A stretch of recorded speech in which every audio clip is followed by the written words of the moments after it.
o vinho de Babilônia. Agora, a Bíblia fala muito sobre Babilônia. E nós estivemos falando sobre esse assunto nas últimas palestras. E na noite passada, nós falamos de Apocalipse capítulo 13. E nós olhamos os vários componentes da primeira besta, aquela que se levanta do mar. E nós vimos que ela fala com a boca de um leão. Ela tem a boca de leão. E o leão era símbolo de quê? De Babilônia. Agora, a Bíblia quer também nos advertir que o povo de Deus está em Babilônia e que em algum estágio Deus vai dizer: saí dela, povo meu. Não é isso? Agora, o que seria se Deus dissesse para você: saia de Babilônia, e você não tivesse a menor ideia do que Babilônia é? Isso não seria um problema? Como você sairia dela se você não sabe o que ela é? Então, a Bíblia tem que, de fato, definir Babilônia para nós, para que nós saibamos do que é que nós temos que sair. E nós olhamos alguns indícios, pistas, já vimos isso. Nós identificamos alguns dos componentes de Babilônia. E um dos principais componentes, aquele que contrafaz o Filho de Deus, que está no lugar do Filho de Deus, porque Babilônia significa Babe, portal para o conhecimento, para a sabedoria, para Deus. E a palavra Babilônia como um todo significa confusão. Então, essa palavra nos diz que há uma outra forma de salvação além de Jesus Cristo. E a besta a que ela se refere, o poder do chifre pequeno, forma um componente muito importante. É o falso Cristo, aquele que está no lugar de Cristo, o anticristo. E, portanto, se esse poder será seguido por todo mundo, e na noite passada nós vimos que o mundo inteiro se maravilhou após a besta, ou foi impressionado pela besta, sim, todo mundo. Então, quão proeminente deve ser esse poder? O que ele representa? Por que Deus o condena com palavras tão fortes? Eu vou lhes dizer por quê. Porque é um sistema contrafeito. É um sistema de contrafação que tenta vender a si mesmo como se fosse uma coisa real, quando de fato é um sistema falso. A Bíblia nos diz: nada tem de que ver com as obras más das trevas, mas em vez disso, expõe essas obras. Efésios. Então vamos dar uma olhada em por que esse sistema é chamado de Babilônia e que papel proeminente esse poder que é a besta, que nós tristemente identificamos como papado, que papel desempenha nessa trindade babilônica.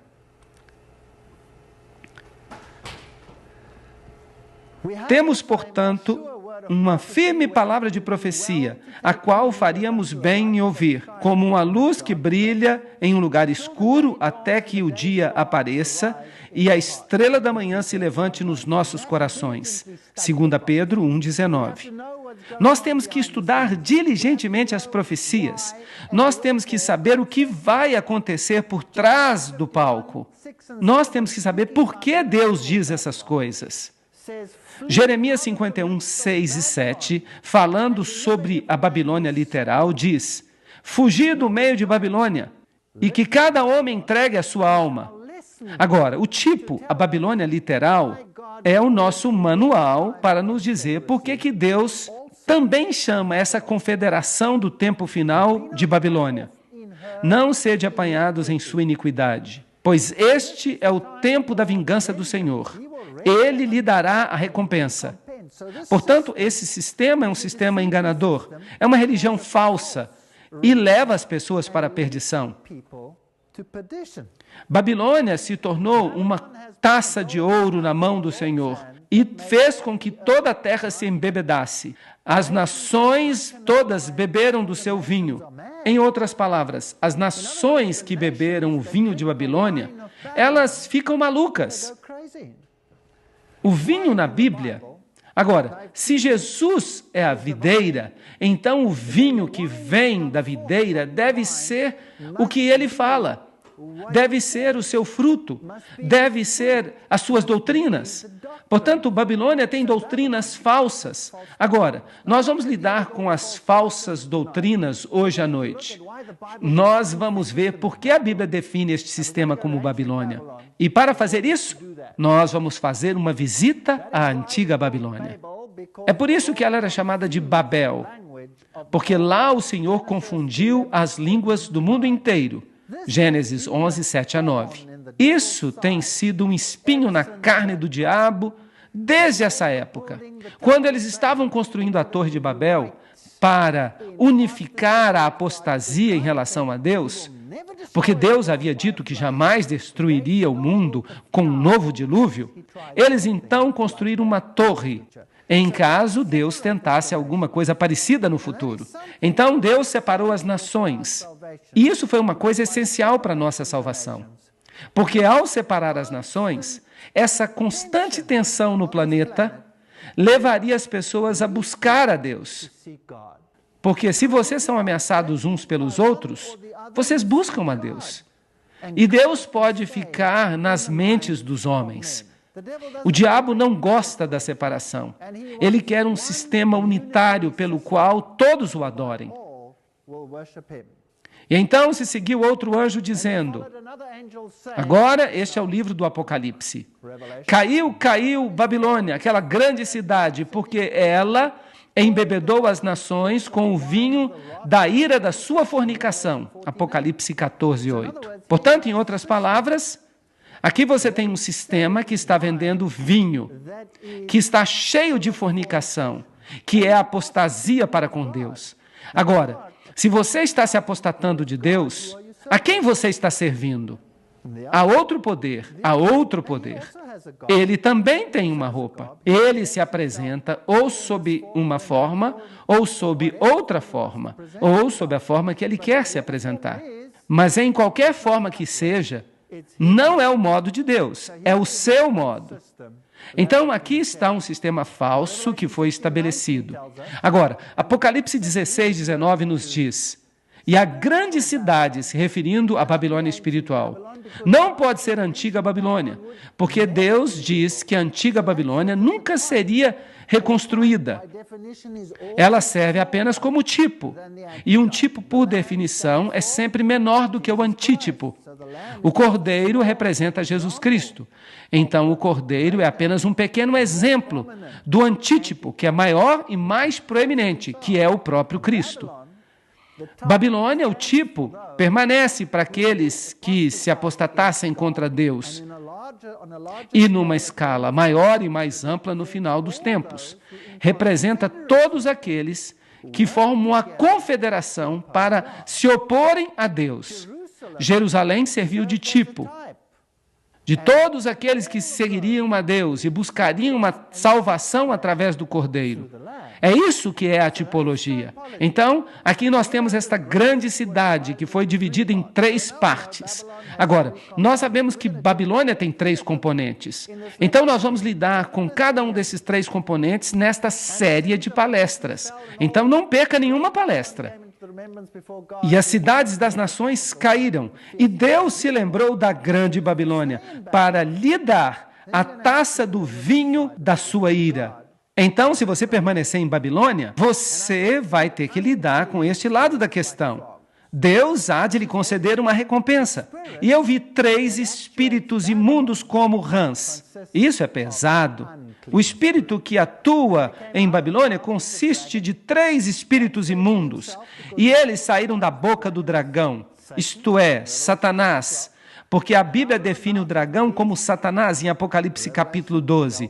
E da boca da besta, o Apocalipse nos diz acerca da besta, e nós já lidamos com ela em pormenores. O poder do pequeno chifre, de Daniel capítulo 7, e a besta que sai do mar, Apocalipse capítulo 13. E nós, tristemente, tivemos que identificá-la como papado. E da boca do falso profeta, vocês sabem que, em outras línguas, esta expressão fica muito mais clara. Se você pega o alemão, por exemplo, então é Und ich sah aus dem Mund das Drachen und aus dem Mund des Tiers und aus dem Mund des falschen Propheten.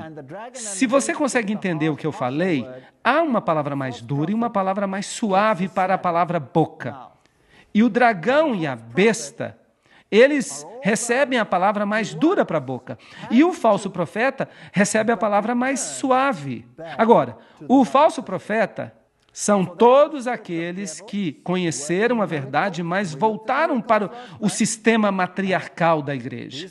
Pois eles são os espíritos de demônios que operam milagres. E nós olhamos os milagres na última noite. E esses milagres enganarão as pessoas, que saem até os reis da terra. Aqui está se referindo aos sistemas políticos do mundo. E qual a proporção do mundo? O mundo inteiro, a fim de reuni-los para a batalha do grande dia do Deus Todo-Poderoso. Então o conflito vai acontecer entre essa falsa trindade e o povo de Deus, aqueles que guardam os mandamentos de Deus e têm o testemunho de Jesus. Portanto, a Babilônia mística consiste do componente do dragão. O dragão, Satanás, operando diretamente com o homem.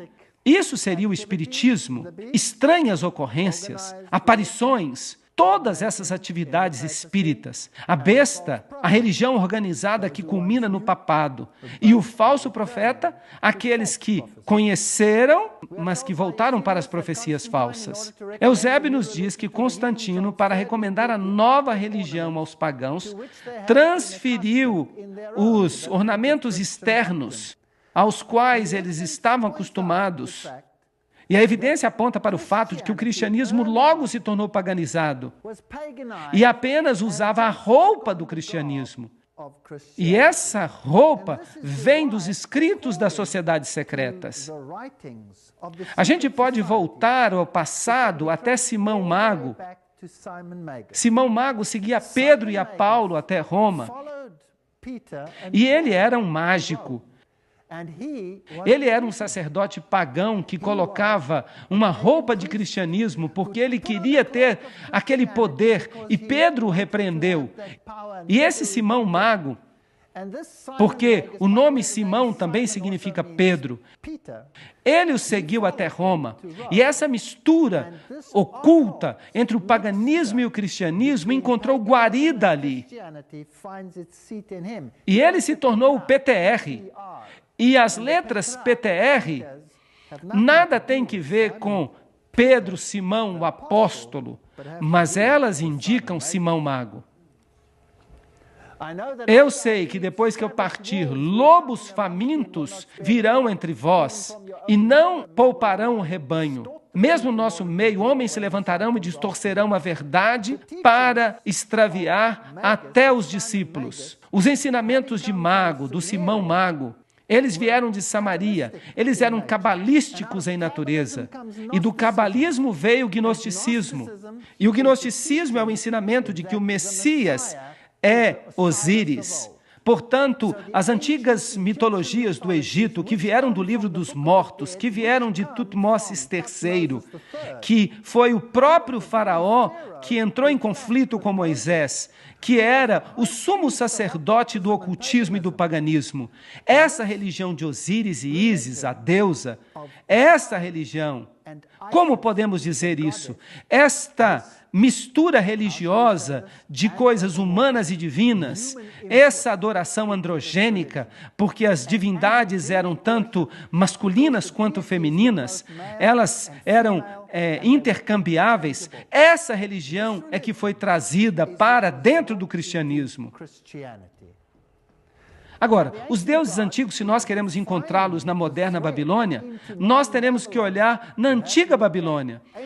Os caldeus adoravam Bel ou Merodach, e então havia Nino, o filho.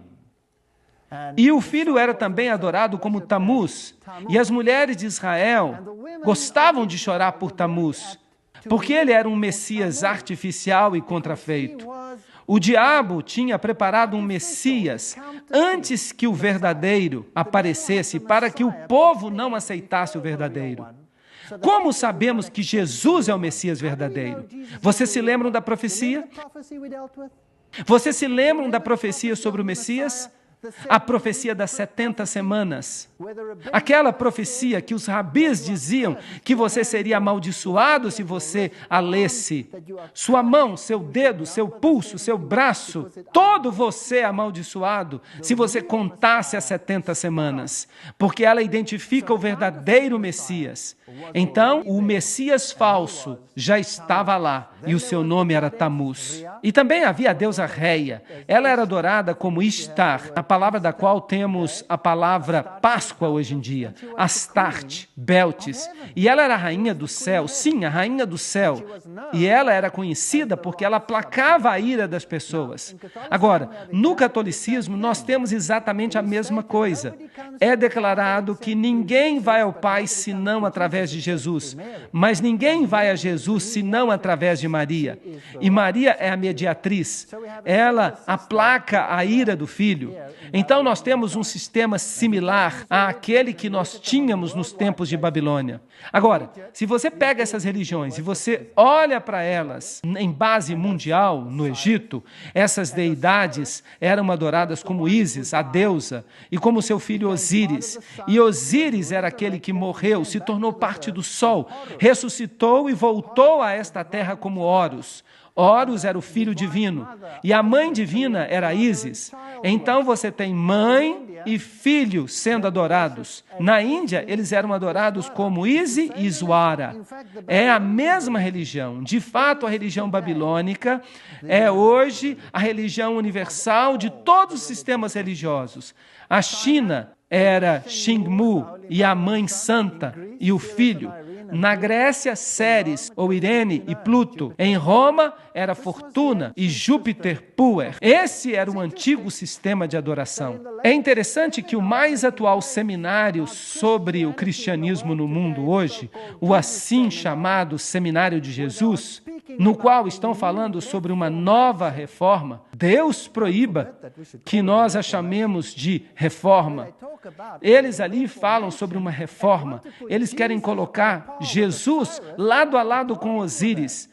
Eu tenho problemas com isso porque um é a contrafação do outro. E as doutrinas religiosas associadas com o livro dos mortos, que dizem respeito a Osíris, elas são totalmente o oposto do que a Bíblia diz. Bem, Ezequiel 8,16 diz: à porta do templo do Senhor, entre o pórtico e o altar, havia 25 homens com as costas voltadas para o templo do Senhor e os seus rostos voltados para o oriente. E eles adoravam o sol na direção do oriente. Portanto, o antigo Israel, embora conhecesse o poder de Deus, já estava pervertido para este tipo de paganismo. Eu lhes explico por quê. Porque é uma religião muito sofisticada. Não subestimem o paganismo. Nós pensamos que essas pessoas eram tolas ou estúpidas porque elas adoravam os deuses pagãos. Nós não somos menos estúpidos. Vocês sabiam disso?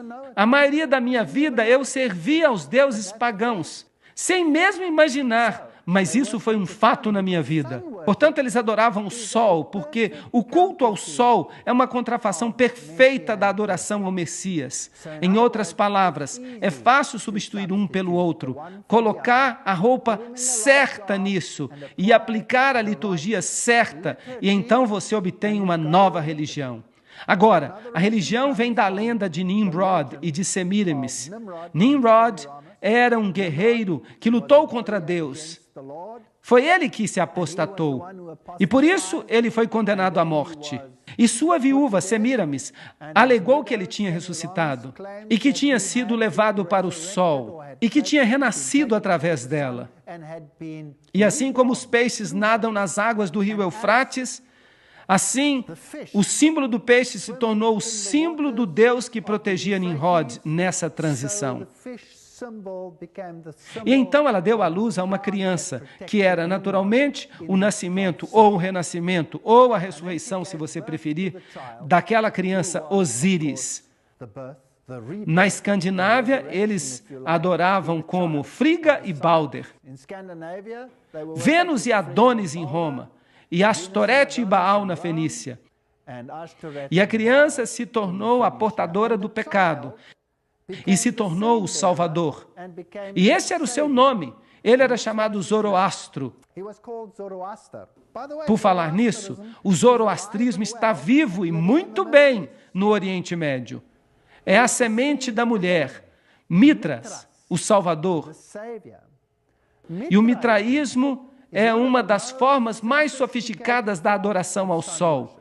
E nós lidaremos com o mitraísmo, porque é impressionante quem Mitra foi e o que o mitraísmo é hoje em dia. Mesmo aqui nos Estados Unidos, você ficará surpreso de quão ativo ainda está o mitraísmo. Dionísio também é portador de pecados. Baco, o ramo. Vishna, o homem vítima. Osíris, o rei dos reis. Vocês reconhecem esses títulos? Todos esses títulos pertencem a Jesus Cristo, mas eles foram usurpados por essas divindades pagãs. Agora, se você fosse o sacerdote desses deuses pagãos, então você adorava esses deuses sob muitas formas. Uma das formas mais proeminentes era a forma do deus Dagon. E o sacerdote de Dagon, Dagon, é a palavra egípcia para Deus. Dag é peixe. Então, é a forma de peixe desse Deus. Os sacerdotes usavam uma boina sob a forma de peixe na cabeça e eles também usavam um casaco completo de peixe. E o peixe no Antigo Egito e nas religiões pagãs se tornou o símbolo de Dagon. Nessa forma particular, a egípcia, você tem os chifres do touro. O touro, a primeira letra do alfabeto hebraico, era o símbolo do touro, o Aleph. Isso equivalia ao alfa no Oriente. O Aleph simbolizava o elefante. O elefante se torna o touro do Oriente. E essas criaturas se tornam símbolos do Deus Sol. Portanto, você tem a adoração ao touro e você tem a adoração ao elefante, e os chifres que havia entre os olhos do touro são também o símbolo de uma meia-lua, a lua sob a forma de foice, que se torna um símbolo do ventre da mulher que recebe o renascimento do Deus Sol. Portanto, mais tarde, ele se torna um pouco mais sofisticado, e os sacerdotes de Dagon passaram a usar a boina sob forma de peixe e também o casaco, e então mais tarde eles substituíram o casaco de peixe por roupas coloridas, normalmente nas cores escarlate, que é a cor do sacrifício, e púrpura, que é a cor da realeza. Agora, você reconhece que tipo de boina está aqui em cima? Será que as pessoas a utilizam hoje sob outra forma? Sim, claro que sim. Vamos tentar agora encontrar esse tipo de boina entre os achados antigos de Babilônia. Sim, nós podemos achá-la. Essa daqui vem do Museu de Pérgamo. Eu mesmo tirei esta foto. Ali você tem o símbolo do sol e as linhas onduladas, por falar nisso. Linhas onduladas emanando do sol são o sinal do símbolo feminino. Linhas retas são o sinal do símbolo masculino. Através da união das divindades masculina e feminina, você tem o nascimento do Salvador. E aqui você tem os sacerdotes de Dagon caminhando em volta com baldes. Ali estão os baldes contendo água santa. E você tem essas escovas que foram feitas com isopo. E então eles aspergiam as pessoas para lavá-las. Será que esse ritual ainda é praticado hoje? Claro que sim, e mais ainda. Aqui você tem um sacerdote, o sumo sacerdote de Dagon. Ali você tem o símbolo no céu do deus Shamash, que é o símbolo da divindade. Ele tem asas, normalmente as asas de uma águia. Ali você tem o símbolo solar, que são duas estrelas sobrepostas uma sobre a outra, com 8 raios. E se você se encontrasse com o sumo sacerdote, você tinha que se curvar ao sumo sacerdote. E se ele, então, era o representante do próprio Deus, você tinha, muitas vezes, que beijar o seu anel ou beijar até o seu chinelo. Agora, se nós formos a Roma, aqui está o Panteão no centro de Roma. Este é o lugar onde todas as divindades dos tempos antigos eram adoradas. E ali fora você tem esta pequena estátua aqui, onde você tem um cuboide, que é também um símbolo do paganismo, por falar nisso. Então você tem o Aleph ali no fundo, o símbolo do Deus Sol. Então você tem a estrela, que é o símbolo fálico de Osíris. Então, na parte de cima está o símbolo da cruz. Mas nós vamos falar sobre isso mais tarde. Se você vai até o Panteão, você vê coisas interessantes no chão. Você tem quadrados. As divindades pagãs eram representadas ou com um quadrado ou com um círculo. Então, você tem círculos e você tem quadrados. E porque elas eram boas e más, elas representavam os dois aspectos, portanto, você também tem quadrados brancos e quadrados pretos. Agora, se nós vamos até algumas igrejas católicas romanas, você vai descobrir nas catedrais, você vai descobrir o peixe também lá. Este é o antigo símbolo da deusa Astarte. Ali está a boina do peixe com o símbolo da estrela, ou o sol e a meia-lua ali mais na frente. E então você tem uma enorme quantidade de símbolos pagãos disponíveis, muitos dos quais são usados ainda hoje. Este aqui é usado pelo mundo médico e aquele ali é muito interessante. Esse vem do hinduísmo como símbolo da divindade pagã. E havia também o deus Osíris. E aqui você tem alguns símbolos interessantes sobre a boina do Papa. Ali você tem os símbolos principais da divindade solar. Ali estão os 4 raios dentro do círculo. E ali está uma cruz, que é conhecida como cruz maltês. E os cavaleiros de Malta usam esse tipo especial de cruz. E quando você vê essa cruz particular, preste atenção, ela é um símbolo direto da divindade solar. Ela nada tem que ver com o cristianismo. Bem, vamos avançar. Aqui está um dos reis dos tempos antigos. Este é um rei assírio, Sardom. O que é que ele tem ao redor do pescoço? Vocês conseguem ver? Esse artefato está no Museu Britânico. Ali você tem a cruz maltês, que é a mesma cruz que o Papa tem no seu lado. E ele está apontando aqui com o dedo, assim, que é um símbolo daquele. Ele quer dizer a divindade única, o número 1. Que representa o Deus Sol. Ali você tem o símbolo que nós acabamos de ver na mitra do Papa, o símbolo do Deus Sol. Ali há outro símbolo, você tem o quadrado e o compasso que você encontra na maçonaria. Ali você tem a meia-lua com a foice dentro dela. E você encontra esse símbolo em muitas religiões. Ali você tem um símbolo com camadas múltiplas, que é encontrado nas religiões astecas de adoração ao Sol. Esses são alguns dos principais símbolos da adoração do Sol que você pode encontrar em tempos antigos. Mas onde podemos encontrar esses símbolos hoje em dia? Provavelmente no papado. Bem, todos esses aqui estão usando mitras de peixe. Aquelas ali são mitras de Dagon. Vamos até a Basílica de São Clemente, uma das igrejas de Roma. Vamos descer até embaixo. Você vai descobrir que eles usavam um altar que, por um lado, estava decorado com símbolos cristãos e, do outro lado, petroglifos de adoração pagã ao sol. Então, as duas religiões eram adoradas na mesma capacidade, usavam os mesmos lugares, trocavam os altares e, eventualmente, fundiram-se em uma só. A história da igreja nos diz: o cristianismo se tornou uma religião estabelecida no Império Romano e tomou o lugar do paganismo. O cristianismo, como existia na Idade Média, pode ser chamado de paganismo batizado. É muito interessante. Vamos ver o que a Igreja Católica Romana tem a dizer sobre isso. Uma acusação tem sido sempre feita que o catolicismo é incrustado com muitas gravuras pagãs.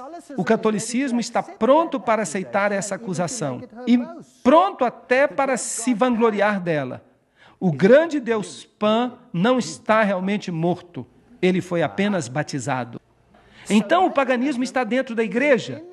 E a divindade verdadeira por trás dos bastidores que é adorada não é Jesus Cristo, mas é Osíris, em qualquer forma que ele assuma. Sob a forma de Pan, você o encontra nos bosques.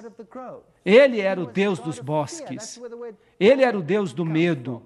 É daí que vem o pânico. Esse Deus Pan é aquele que é adorado ou como um lindo rapaz que carrega as ovelhas como pastor, ou é adorado sob a forma que ostenta pés de bode, a depender de que aspecto você esteja observando. Porque se você o adora no sentido positivo, ou se você o adora no sentido negativo, ele é a mesma divindade. É a mesma coisa se você o adora como Lúcifer, ou se você o adora como um Deus bom. A luz e as trevas encontram-se na mesma divindade. Bem, quero levá-los até esta catedral católica romana muito famosa. Eu estava procurando esses símbolos em alguma catedral católica romana no sul da Alemanha. E ali eu encontrei o que eles chamam de estátua de Davi. Você pode vê-la ali na frente. Um rapaz carregando a ovelha ao redor do pescoço. E eu fiquei imaginando se essa representação de Davi ou se era a representação do outro. Bem, não é difícil de decidir isso, porque o que ele tem na mão? Ele está carregando a flauta de Pan. Agora, será que Davi alguma vez tocou a flauta de Pan? Não! Davi não carregaria a flauta de Pan. Ele tocava a harpa. Então esse instrumento nos diz que este é Pan e não Davi. Então eu fiquei interessado, tendo visto Pan ali, se eu encontraria Pan em sua forma negativa, na mesma construção, no mesmo prédio. E vejam só, ali está Pan com os pés de bode e todos os símbolos do paganismo, incluindo Jano, que tinha 2 rostos. Este é o paganismo em sua forma mais elevada. Se você vai até a Catedral de São João no Laterano, que é a igreja onde o Papa fala ex-cátedra, ou se você vai até a Catedral de São Pedro, todo o sistema ali, toda a construção é um sistema de adoração ao Deus Sol. O local é um sítio antigo. Por falar nisso, a maioria das catedrais no mundo são construídas nos mesmos lugares em que os deuses pagãos eram adorados. A construção desses edifícios ocorria de acordo com os ritos pagãos antigos. Então aqui você tem o triângulo, por exemplo. Você tem a famosa cúpula do sol. E você tem essa estrutura em pilares que é normalmente conhecida como o assento da deusa. E se você entra neste lugar, no chão você encontra o título oficial do Papa, que é Pontifex Maximus. Agora, esse título vem lá de Babilônia. Ele sofreu mudanças ao longo do tempo. Quando a Medo-Pérsia conquistou Babilônia, os Medo-Persas assumiram também a sua religião.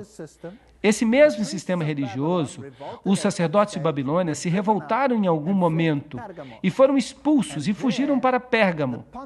E ali, o Pontifex Maximus residiu até os tempos romanos, quando ele deu o seu título, as suas vestimentas e todos os poderes de ser uma divindade, bem como de ser um sumo sacerdote ao imperador. E é por isso que os imperadores romanos receberam o título Pontifex Maximus. E quando Roma declinou e o trono de César se esvaziou, o bispo de Roma alegou que tinha o título Pontifex Maximus, que significa o construtor de pontes. Ele é a ponte entre o céu e a terra. Então ele toma o lugar de Jesus Cristo, que é a ponte entre o céu e a terra. E se você quer ver se nós conseguiremos descobrir mais símbolos interessantes, este no chão do Vaticano, veja. O que nós temos aí? Nós temos uma coroa tríplice. Onde nós vimos isso? É um símbolo da antiga religião que nós vimos ali associada com o sistema babilônio e os reis assírios. Aqui você tem outro símbolo interessante, o leão com as asas de águia. Como que a Bíblia define isso? Define que é a Babilônia. Então você tem a flor de lis, que é o símbolo da união do masculino com o feminino. E então você tem a cauda bifurcada, que é o símbolo do dragão. Tudo isso está ali. Você tem até o trono pagão, que eles dizem que é o assento de Pedro. Agora, para se qualificar para a salvação, você tem que entrar pela porta. Notem como isso está baseado na verdade, porque o diabo é a contrafação da verdade. Cristo diz, eu sou a porta, ninguém vem ao Pai senão por mim. No paganismo, há 3 portas, uma grande, uma pequena e uma média. Uma representa o masculino, outra representa o feminino e a terceira representa a divindade infantil. Então você tem pai, mãe, filho, se você prefere. Bem, aqui você tem, na antiga cultura boliviana, uma típica porta solar. Ali está o símbolo do deus Sol em cima, e você tem 3 pedras sagradas e as rochas na praia Futamigaura. Isso aqui fica no Japão. Uma seria o pai, a outra a mãe e o sol. E em cima de tudo você tem o portal do casal divino, a porta solar que leva para dentro. Também em Futamigaura você tem os sapos de bronze, que também são uma forma da divindade, porque é uma forma de panteísmo. Deus está em tudo. E você tem os sapos, naturalmente, no Egito. Então, essas religiões não estão mortas, elas estão vivas, estão bem. Aqui você tem a porta solar alada de Sendang. Assim, o hinduísmo, a antiga religião, as religiões orientais, todas elas têm as portas solares de Babilônia. Agora, quem você esperaria, se você fosse o sumo sacerdote de Babilônia em nosso tempo, que fosse associado com as portas solares hoje em dia? Se a Bíblia está correta, você não esperaria que o papado tivesse a mesma coisa? No jubileu, João Paulo II abençoa a porta sagrada no dia do Ano Novo. Onde na Bíblia você lê acerca de uma porta sagrada? Jesus diz, eu sou a porta, eu sou o caminho, entrai por mim. Mas aqui você tem esse símbolo num sentido completamente diferente. Por falar nisso, cada incrustação pagã está bem aqui, nesta roupa que ele está usando. Bem, o papado também alega que tem as chaves, e ele chama essas chaves de Pedro. Lá em Babilônia, elas pertenciam ao Deus Leão, as chaves para o céu e para o inferno. Você se lembra que ele disse que a decisão do Papa é mais importante e que Deus tem que obedecê-la? Pois é, esse sistema é que determina se você vai para o céu ou se você está perdido, e não Deus. Agora, aqui você tem outro símbolo do Deus Leão, ali na frente, em tempos antigos. Então, as chaves são o símbolo do leão. Vejam que cajado interessante que este leão está usando. Todas essas divindades antigas carregavam esse tipo de cajado, porque o cone do pinheiro era o símbolo da fertilidade.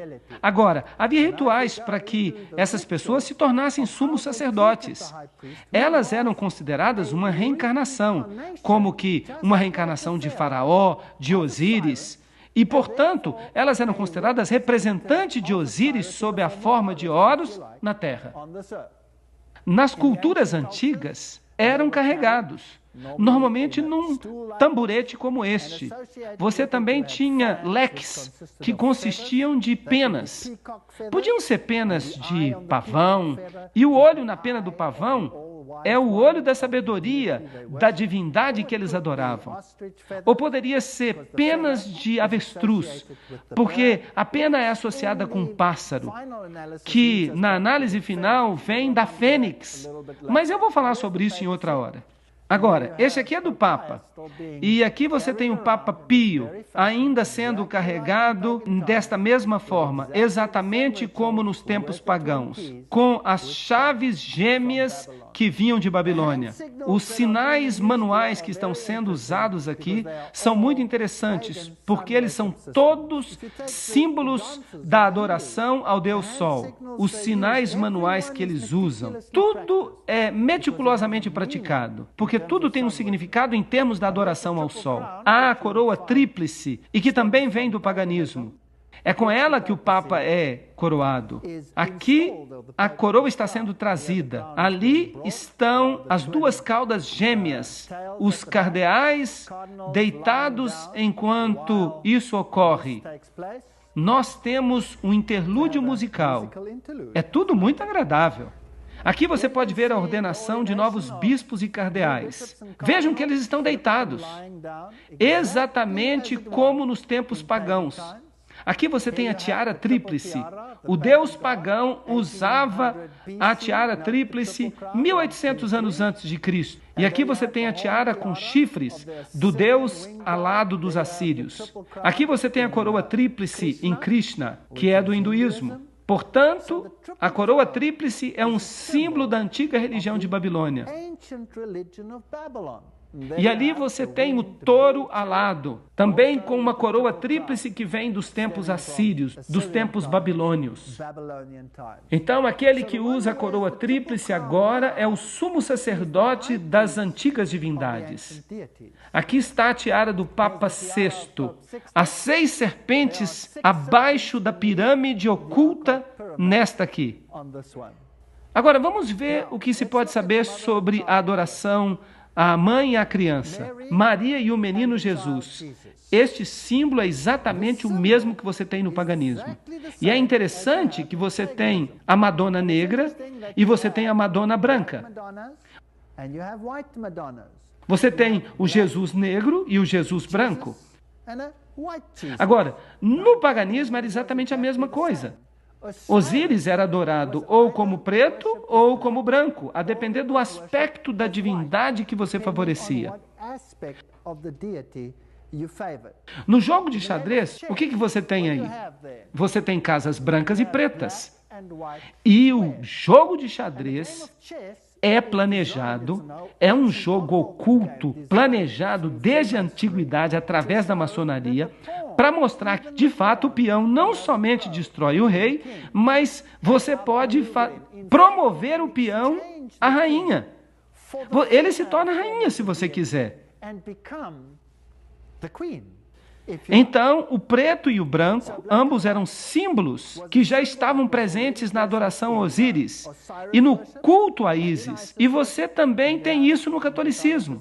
Você tem a Madonna negra e você tem a Madonna branca. E se você for para a cultura oriental, você tem exatamente a mesma coisa. O culto à mãe e à criança. Isi e Iswara, Xingmu e a criança sagrada. Você também tem isso no Egito, Ísis e Osíris. Você tem também na cultura hitita a adoração da mãe e do filho. Claro, a mãe e o filho se tornarão proeminentes no catolicismo romano.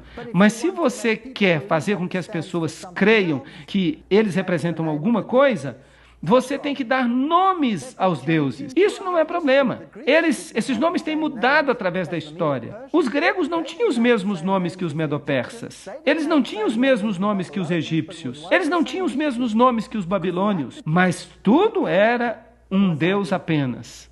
Então, todas essas divindades, e aqui você tem uma antiga religião asteca, Quetzalcoatl, e a criança, e às vezes você tem do sexo masculino ou feminino, indica que a divindade é tanto macho quanto fêmea. A Madonna negra está na Igreja Católica Romana, e os messias negros são também comuns. E a Madonna branca tem filhos brancos. Aqui você a tem no hinduísmo. Esta vem do Museu Britânico. Aqui você tem a mãe, ali você tem a criança sagrada, aquele que vai ser o Salvador. Isso é paganismo. Nada tem que ver com o cristianismo, porque Jesus diz: há apenas um mediador entre Deus e o homem. E quem é ele? O homem Jesus Cristo. Você não tem outro mediador. Maria nunca vai tomar o lugar de Jesus. Nenhum santo vai tomar o lugar de Jesus. Nós não precisamos de ninguém como mediador. Isso é paganismo, não é cristianismo. Aqui está Ísis em sua forma espírita, quando ela se aproxima dos rituais da nova era. Suas manifestações. Nós vamos tratar disso em outra palestra. Aqui você tem os símbolos, os antigos símbolos pagãos de Hermes e Ísis, bem aqui, com a estrela de 6 pontas no meio do círculo. Ou as estrelas de 5 pontas em outros lugares são também usadas. Este símbolo, onde vocês acham que eu achei? Este símbolo é dos antigos deuses? Eu o achei na Catedral Jesuíta, no sul da Europa, na Alemanha meridional. O que isso está fazendo aí? O que os símbolos de adoração ao sol estão fazendo em Czestochowa, na Tchecoslováquia, ou na Polônia, em todas as partes do mundo? Vamos dar uma olhada, então, na Nova Enciclopédia Católica, que diz: Pio XII afirmou fortemente que Maria é rainha. Então, aqui nós temos uma rainha no céu, mas Beltis era também chamada de rainha do céu, inserindo no calendário 31 de maio uma nova festa de Maria Rainha. Então, Maria remodelada, reformada, para se encaixar nos sapatos da antiga divindade e colocada na frente do povo como nova mediatriz. Isso é muito triste porque Jesus é tirado da equação. Eu não estou tentando derrubar Maria. Maria era uma mulher abençoada, ela era uma boa mulher, mas a sua herança está sendo mal usada aqui. Ela era reverenciada como mãe e rainha em 31 de outubro de 1942, quando foi reconhecida publicamente como rainha. É espantoso que todo o sistema antigo de Babilônia somente chegou à plenitude em nossa época. Agora, vamos dar uma olhada em retratos fascinantes da transferência do papel mediador de Jesus para Maria. Este aqui eu encontrei em Roma. Aqui você tem Jesus colocando a coroa de espinhos sobre a cabeça de Maria. E ela tem as feridas nas mãos. Portanto, Maria que se torna a mediatriz, aquela que sofreu e morreu. E se alega que através de Maria nós somos salvos, porque Maria é aquela por cuja obediência nós fomos salvos no ponto onde Eva havia falhado.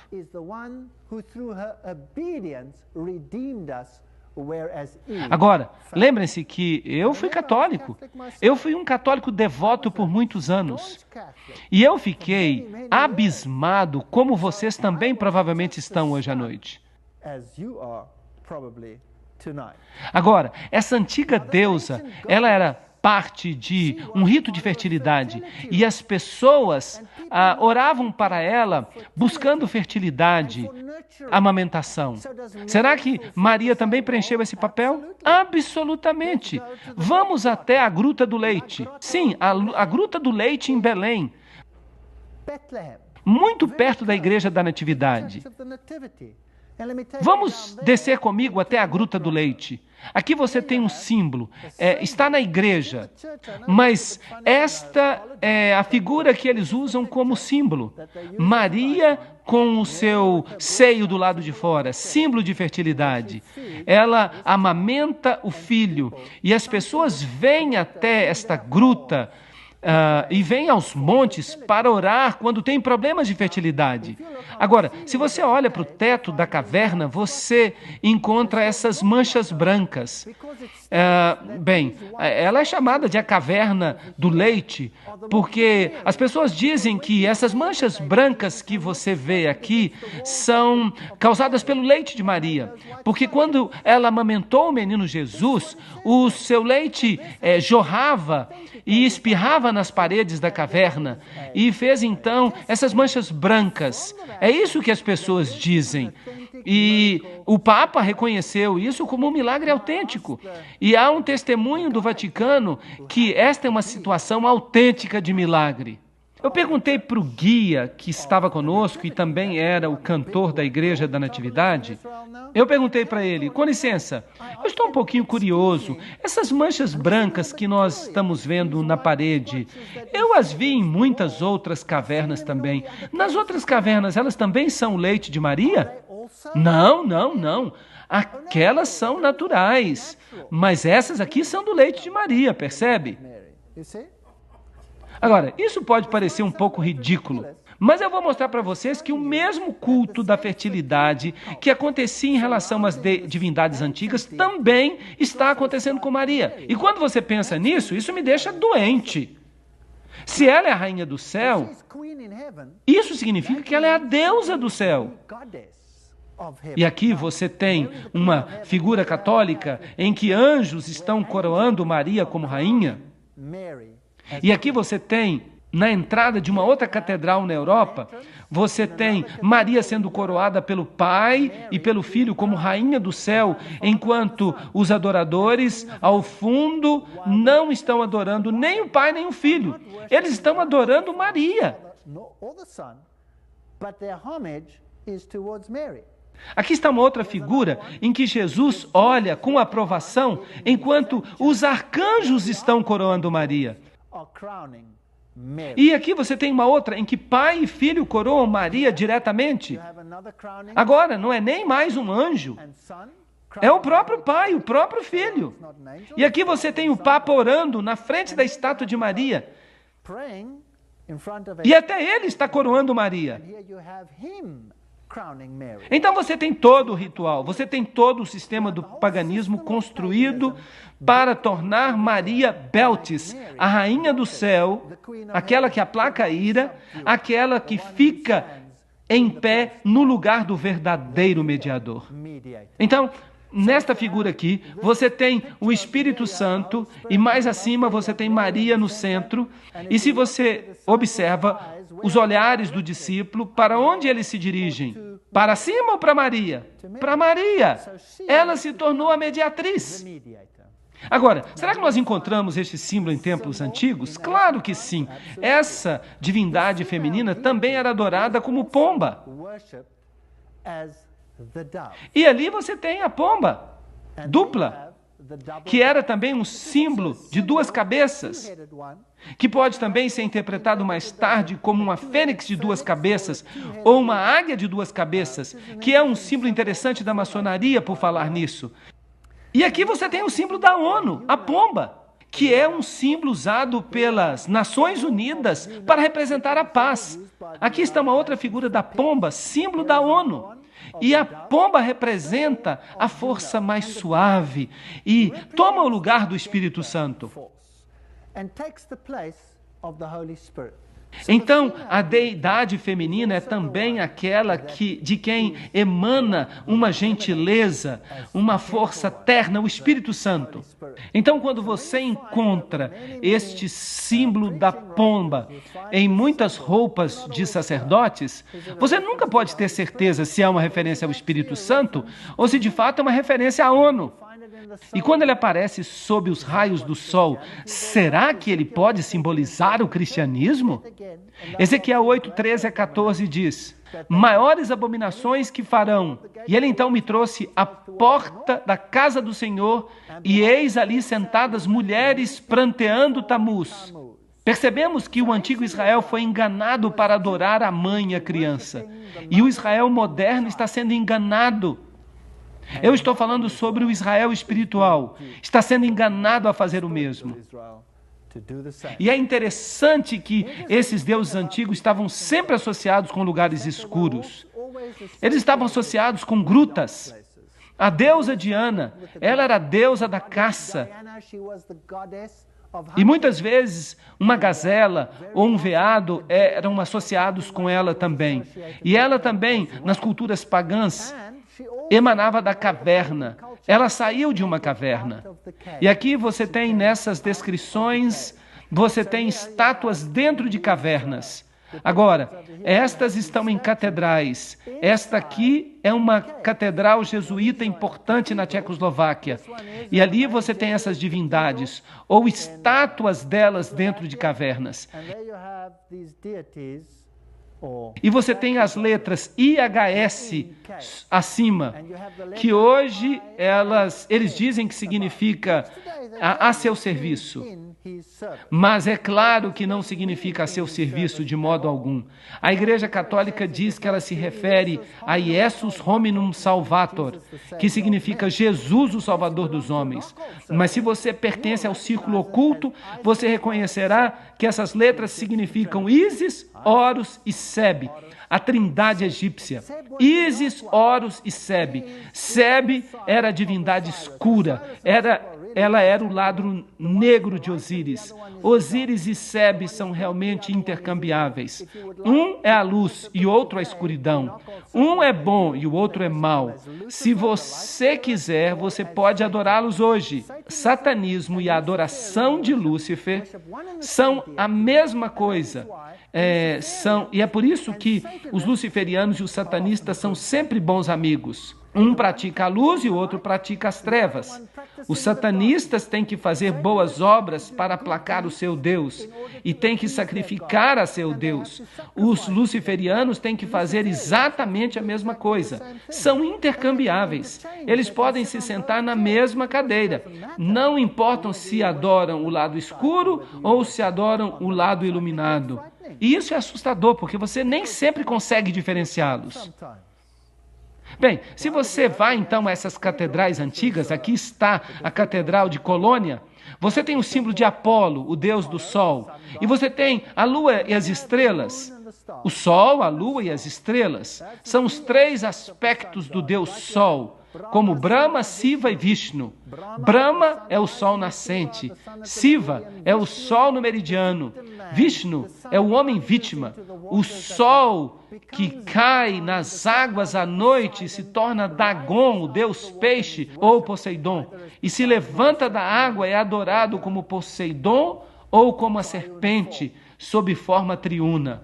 Nesta catedral aqui você tem um relevo interessante.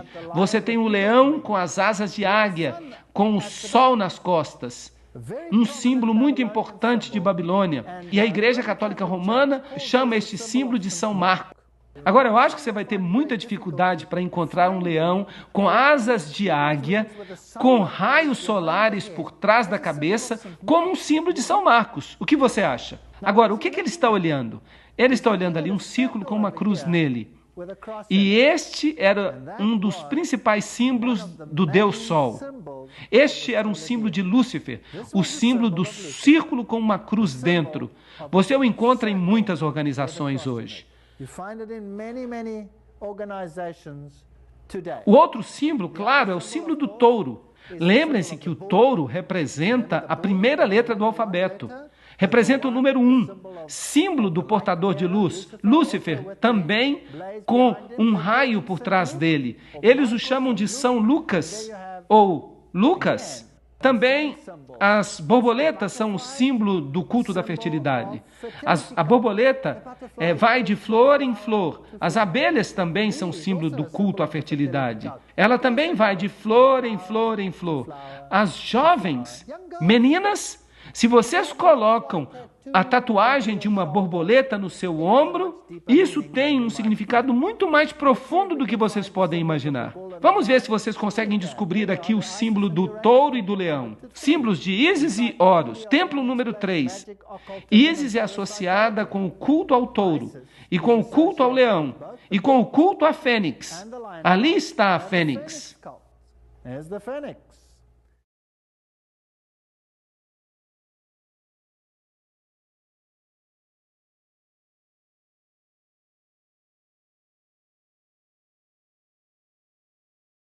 Muito bem, vamos voltar para o catolicismo. Se você vai a uma igreja ou a um mosteiro católico, ali há jardins, e no jardim você encontra Maria geralmente representada numa situação de caverna.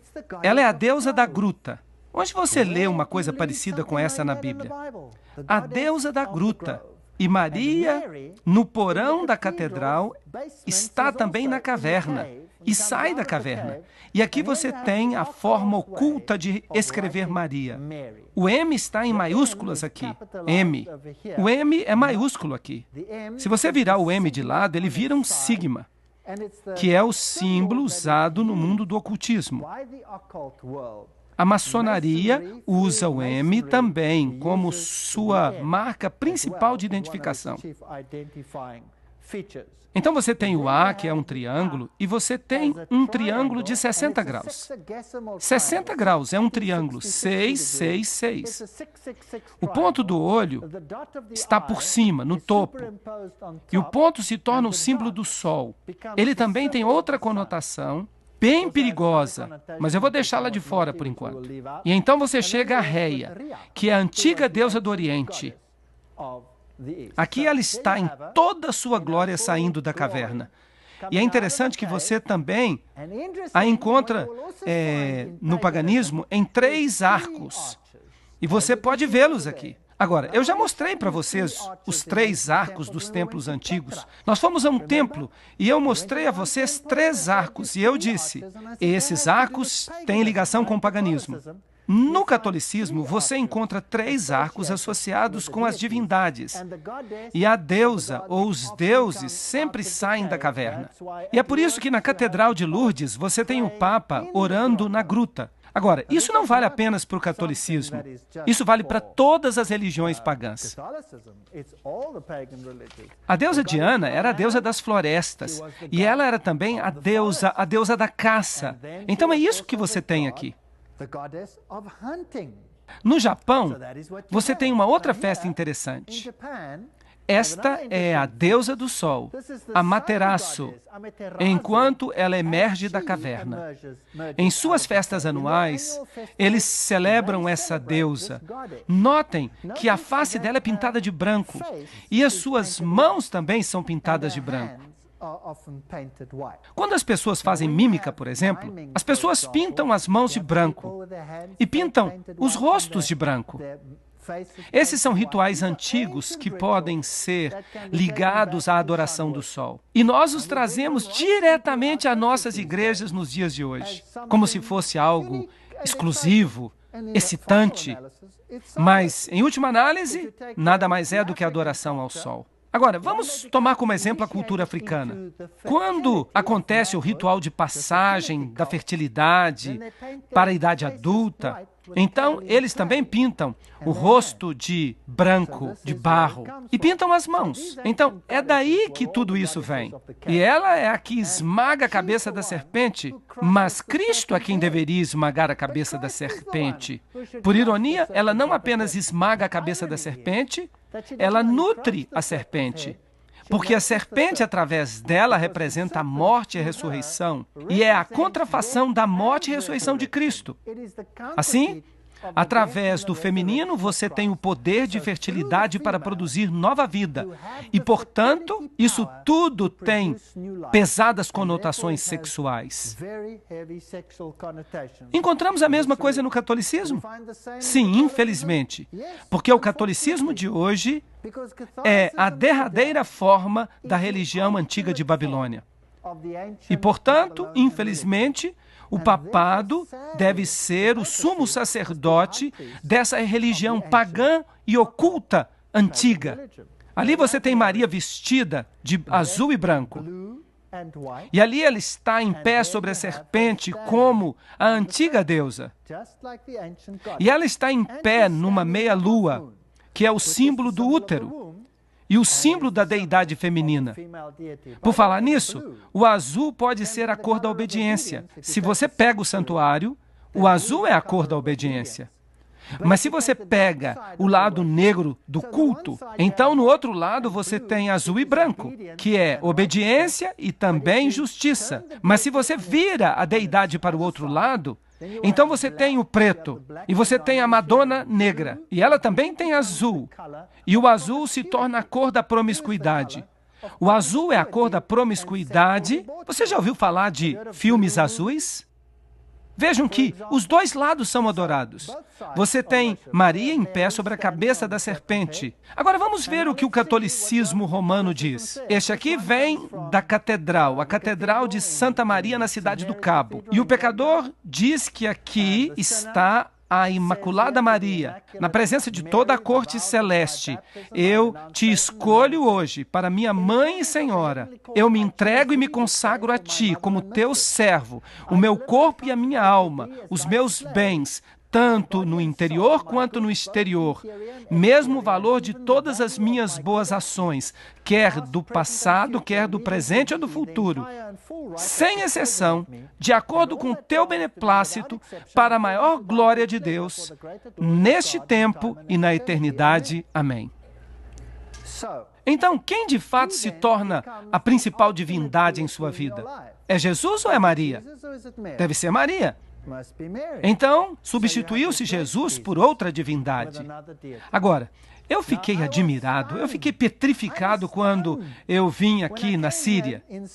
Eu estive recentemente na Síria. Eu fiz uma turnê por cidades antigas, sítios arqueológicos, e eu cheguei aqui a uma cidade chamada Sardes. Ela fica numa região totalmente islâmica. E aqui está essa grande estátua de Maria. E você tem essa imensa estátua de um veado.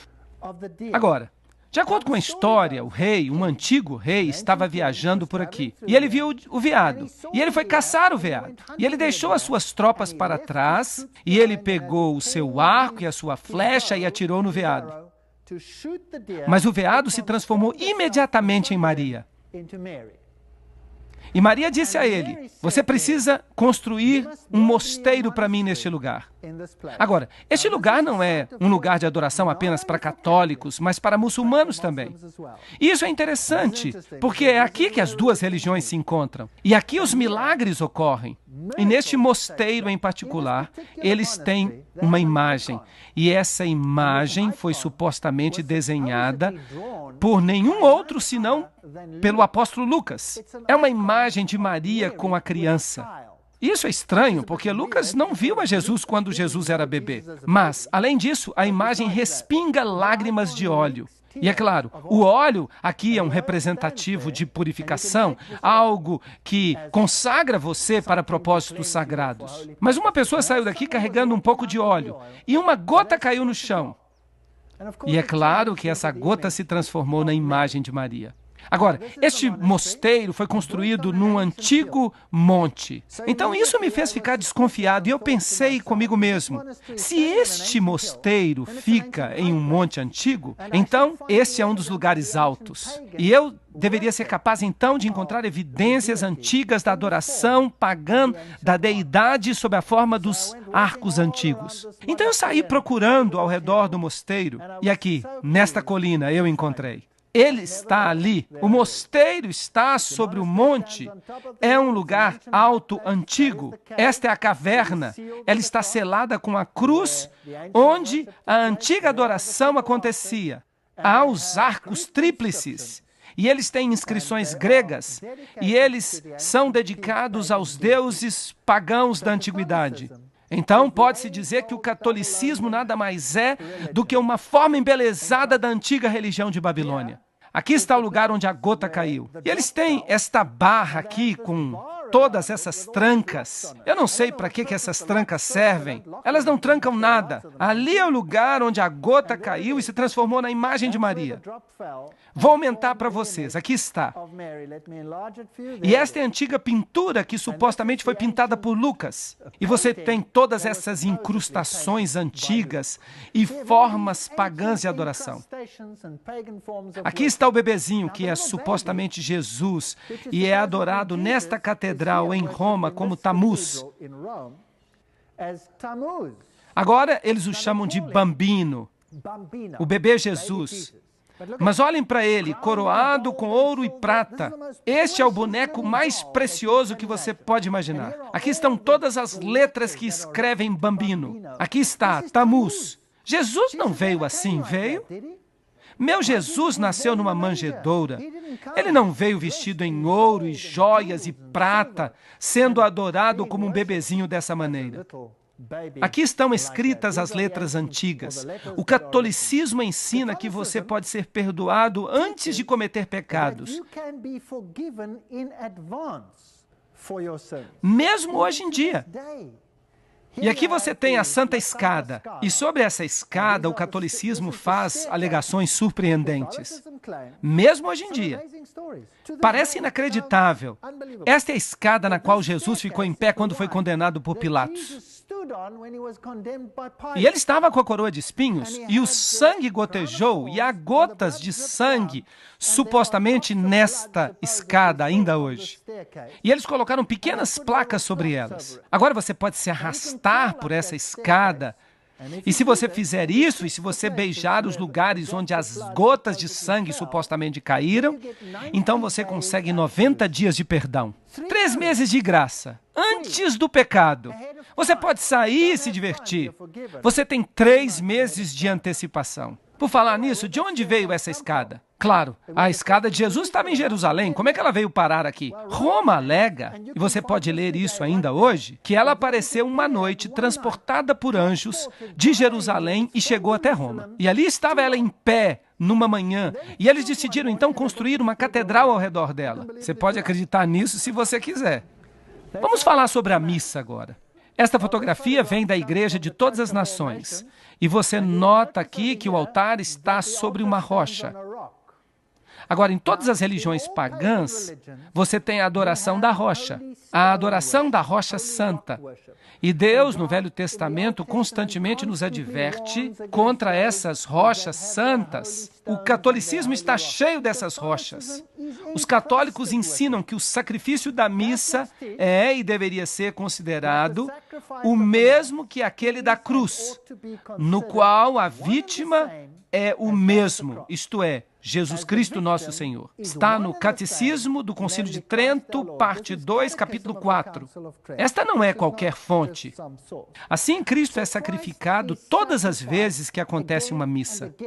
Mas Hebreus diz que eles crucificaram de novo para si o Filho de Deus, Hebreus 6:6. E quantos sacrifícios diz a Bíblia que Jesus fez para todo sempre?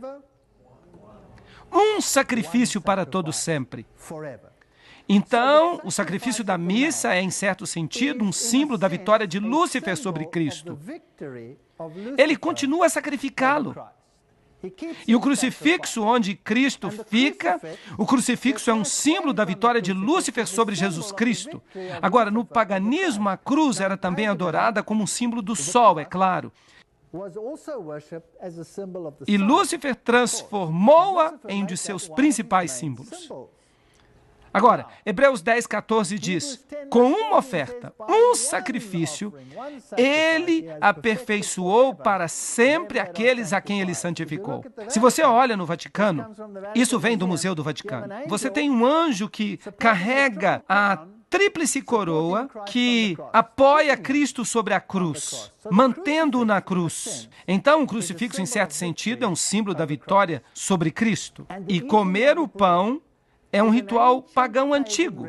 A Eucaristia ou hóstia, tem as letras IHS sobre ela. Isis, Horus e Set. E a hóstia vem da palavra latina para sacrifício. A hóstia redonda, cujo formato redondo é tão importante no mistério romano, é outro símbolo de Baal. Então, o formato redondo é um símbolo do sol. E aí você o tem mesmo no lado da cruz, que também é um símbolo do Deus Sol. Muito bem, aí está. Na Síria, nós temos o símbolo do Sol, que era redondo, e foi colocado na meia-lua, que era o símbolo do nascimento no útero do Deus Sol. E ele era chamado Baal Haddad. E sempre havia uma estrela na lua. E a estrela representa a estrela do Oriente. Ela era chamada de Cão Maior. E era uma representação de Sírio. Agora, lembrem-se dos antigos magos, os 3 reis magos que vieram a Jesus, está bem? Agora, o ocultismo hoje em dia, em sua forma maçônica, ensina que os reis magos seguiram uma estrela do Oriente e a seguiram até Belém. É isso que eles ensinam. Pergunta, se os reis magos vieram do Oriente, então onde estava a estrela em relação a eles? Sobre Belém? Ela estava no oeste. Então, de fato, a estrela que eles estavam servindo não é a estrela que representa Jesus Cristo, mas aquela no Oriente que representa Sírio, Cão Maior, e é um símbolo de Lúcifer, não de Jesus Cristo. Então esse era o símbolo mesopotâmio antigo de Baal Haddad, a estrela ou o disco redondo. Não importa se é um ou outro. Um é o símbolo de Horus, que é o renascimento, e o outro é a forma de Osíris, que é a forma adulta. Não importa, é tudo uma só coisa. Aqui você tem o símbolo de Osíris, o disco redondo na meia-lua, que é o símbolo de Ísis. Ou ali você tem o símbolo de Horus, que é o nascimento do sol, o filho e a meia-lua. Agora, quem é que usa esse símbolo hoje? Que religião tem isso como seu principal símbolo? O Islã. Para o Islã, esse é o símbolo principal. O islamismo e o catolicismo estão lado a lado. Você vai para o Oriente Médio, você vai para os países islâmicos, onde o evangelismo é proibido, onde você não pode fazer prosélitos em nome de Jesus Cristo. Você encontra mesquitas e catedrais católicas, uma ao lado da outra, onde quer que você vá. Quer você vá para Amã, quer você vá para Jerusalém, quer você vá para a Síria. Se você fizer isso, você vai ver a Catedral Católica Romana lado a lado com a mesquita. Por quê? Porque adoram o mesmo Deus, Baal, Haddad. Vejam comigo, aqui está o Papa com a hóstia. A forma redonda que representa Baal. Ali está ele com uma taça, Baco, deus do vinho e da bebedeira. E eles servem vinho fermentado. Mas a Bíblia diz que o símbolo era um pão sem fermento. E, portanto, se o fermento é um símbolo do pecado, então eles deviam usar o vinho sem fermento também. Mas os católicos usam o vinho fermentado e o símbolo redondo, e eles colocam tudo isso junto com a meia-lua. E por falar nisso, nesse mosteiro católico, você tem raios do sol com ondulações e raios retos. Os raios retos representam o Deus masculino. E este aqui tem as letras SFS sobre ele. Agora, na religião de mistério, você tem que descobrir o que essas letras significam. Você tem que entender os truques deles. Aqui está outro mosteiro, a meia-lua. E então, quando a missa é celebrada, no meio da missa, então o disco é colocado ali e você tem exatamente o mesmo símbolo da deidade que é usada no islamismo. Exatamente o mesmo símbolo. E ali está outro com a hóstia. Ali você tem Baal Haddad. Ali também está na antiga cultura hitita. E você tem o símbolo dos pavões, por falar nisso. Aqui você tem a meia-lua. Ali você tem a face de Apolo, o círculo. E então você tem a coroa de louros, normalmente com 13 folhas ao redor dela. Ah, por falar nisso, que poderosa organização em nosso planeta usa esse símbolo? As Nações Unidas. E isso é muito interessante. ONU. Que, por falar nisso, é o nome de outra divindade. Mas eu vou falar sobre isso depois. Aqui você tem Mitra, o mitraísmo. Agora, o Mitra é aquele que mata o touro. E você tem um cão que o ajuda. E ali você tem uma serpente que o ajuda. E você tem um escorpião que pica o touro num lugar muito estratégico. E se você olha para o chapéu de Mitra, que tem esse formato, esse é o chapéu de Mitra, o mitraísmo. Agora, eu quero que vocês olhem para esse chapéu com cuidado, porque na próxima palestra eu vou falar mais sobre isso. Vocês vão ficar admirados quando eu falar sobre o chapéu de Mitra. É muito interessante. A estrutura do culto era hierárquica, através de uma série de 7 graus. Cada um deles tinha um símbolo especial. Córax era o corvo sob Mercúrio. Ninfos foi um neologismo que significava noivo. Esses são os níveis do mitraísmo. Sob Vênus, a deusa. Assim, os sacerdotes de Mitra tinham que ser celibatários, porque eles se casavam com a deusa Vênus como se fossem seu noivo. Será que nós temos um sistema religioso em que os sacerdotes do sexo masculino têm que ser celibatários? Muito bem, então nós temos Mili, a pedra de moinho, sob Marte, nós temos Leão sob Júpiter, Pérses sob a Luna, isto é, a Lua, Heliodromo sob o Sol e, finalmente, nós temos Pater. Esse é o grau mais elevado, o grau superior do mitraísmo. O pai fica sob Saturno e Saturno é o deus do submundo. Saturno é o deus da morte. Saturno é o equivalente do deus Sete na trilogia egípcia. Agora, pater, pai. Nós temos um sistema religioso hoje no qual o sacerdote é celibatário, no qual a deidade que faz o papel de mediador é feminina e no qual ele é chamado pai. Nós temos um sistema assim hoje. Se eles dizem sim, então deixe-me ser sincero com você, eu não quero parecer um estranho aqui hoje. Vamos dizer que se parece muito com o sistema velho, então qual é a possibilidade que seja de fato o sistema velho? 100%, eu lhe garanto. Quando eles adoravam o deus Sol egípcio, Osíris, eles lhe davam uma hóstia redonda exatamente como se faz hoje. E esta hóstia é carregada ritualmente através das ruas no catolicismo, como era nos tempos pagãos. Baal Haddad, o sistema é um sistema de Roma. Você acha que, na análise final, as grandes religiões do mundo terão qualquer problema de se identificar com o bispo de Roma? Sim ou não?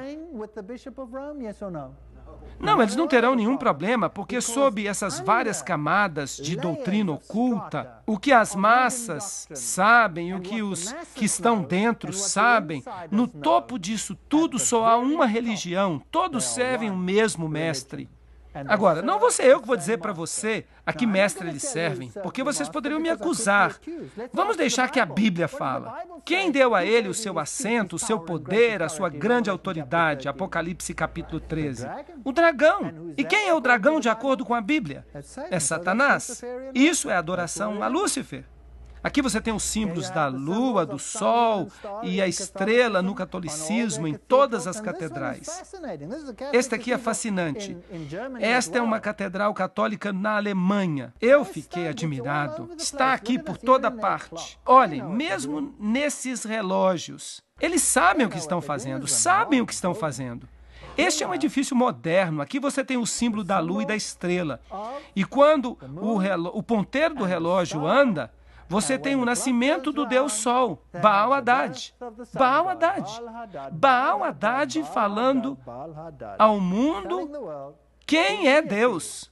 É por isso que você tem aqui também na meia-lua, com os raios do sol, raios ondulados e retos. Aqui você tem toda a catástrofe, reta, curvada, na meia-lua, em pé, sobre a serpente.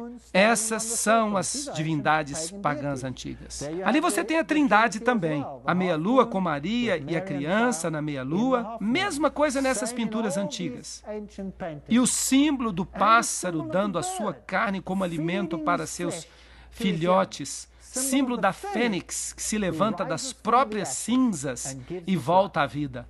No livro 6 Diálogos sobre o Dia do Senhor, está escrito, o domingo sendo o dia no qual os gentios solenemente adoraram esse planeta, é assim que eles chamavam o Sol. Os cristãos acharam adequado manter o mesmo dia e o mesmo nome para o dia, para que eles não parecessem belicosos e assim dificultassem a conversão dos gentios. Esse é o raciocínio católico romano. Em outras palavras, o domingo, adorado no dia do sol, esse é o raciocínio católico romano.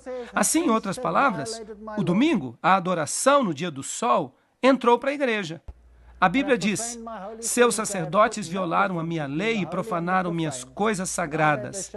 Eles não fizeram diferença entre o santo e o profano. Nós vimos como Roma mudou o dia de adoração do sábado para o domingo, a fim de se alinhar com o culto pagão. No dicionário Webster, edição de 1929, encontramos: o domingo é assim chamado porque esse dia era antigamente dedicado ao sol, ou à sua adoração, o primeiro dia da semana. Aí está a razão.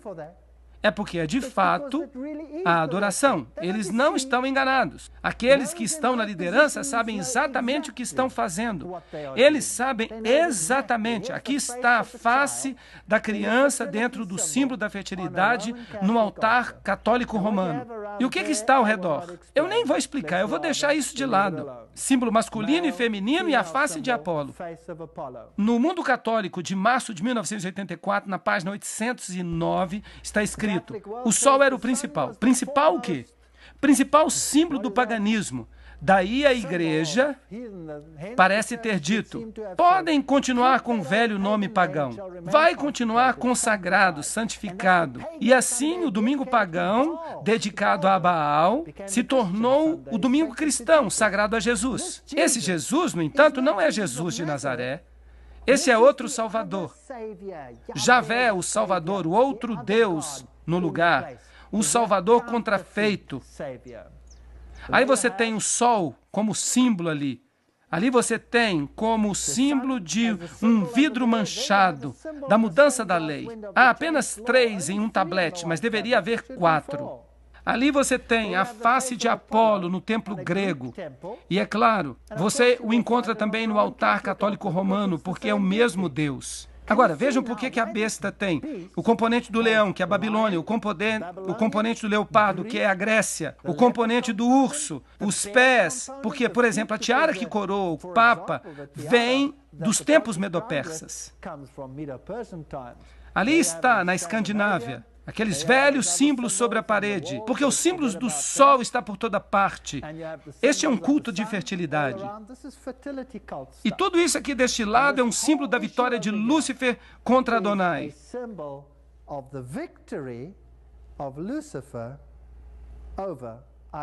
Nós vamos ter que entrar no ocultismo para ver isso. É uma coisa assustadora. Mas nós vamos falar sobre isso. Há aqui outra coroa tríplice, supostamente representando Deus o Pai. Aqui está o crucifixo sendo carregado por toda parte, o símbolo da morte de um e da ressurreição do outro. E as auréolas? Bem, nós temos uma auréola na deusa japonesa da felicidade. Ali você tem uma auréola em Krishna. Ali você tem uma auréola num deus hindu. É um símbolo do sol. E ali você tem uma auréola numa figura católica romana. Esta aqui, eu tirei a foto na catedral. Uma catedral novinha em folha que eles construíram em Londres. Uma catedral católica romana. Há tantos símbolos pagãos ali que ofuscam a mente da gente. E por falar nisso, ali está a serpente. Você consegue ver? Estão encostados na serpente. Interessante. Aqui está outra divindade oriental com uma auréola. Ali estão deuses japoneses e chineses com auréolas. E o símbolo da cruz. Ali você tem, em Mesopotâmia, era um símbolo do Deus Sol. Isso foi muito antes de Cristo, muito antes de Cristo. Ali está de novo na Mesopotâmia, ali está num relevo. Esta cruz está numa forma diferente, porque esta forma é o símbolo da vida, a divindade da vida. E os sacerdotes pagãos usam este símbolo ao redor do seu pescoço. Então você tem esta linha que rodeia, desce e se estica até aqui. Agora, quem é que usa uma coisa parecida com essa hoje em dia? Os sacerdotes católicos é que usam. Esta parte indo em volta do pescoço e às vezes as linhas sobem pelo lado, simbolizando exatamente a mesma coisa. Aqui está a estátua de Maria segurando um relâmpago em sua mão. Agora, o que Maria tem que ver com relâmpago? Bem, há uma estátua de Zeus com um relâmpago em sua mão, porque quer que você use a figura masculina ou a figura feminina, esta divindade sendo andrógina, não importa, é tudo a mesma divindade. Símbolos pagãos, sinais manuais. Este aqui é o símbolo pagão da antiga Trindade. Também é mostrado aqui. E ali está no catolicismo romano.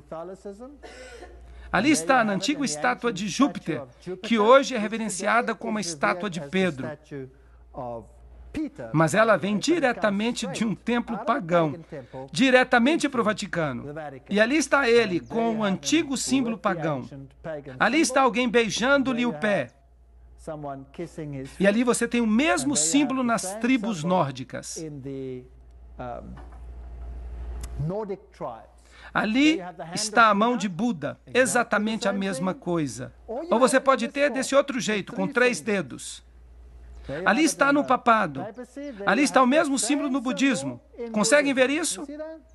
Eles usam exatamente a mesma coisa. São exatamente a mesma coisa, certo? Por trás dos bastidores. Agora vamos falar das catedrais mais modernas. Aqui está o símbolo do sol.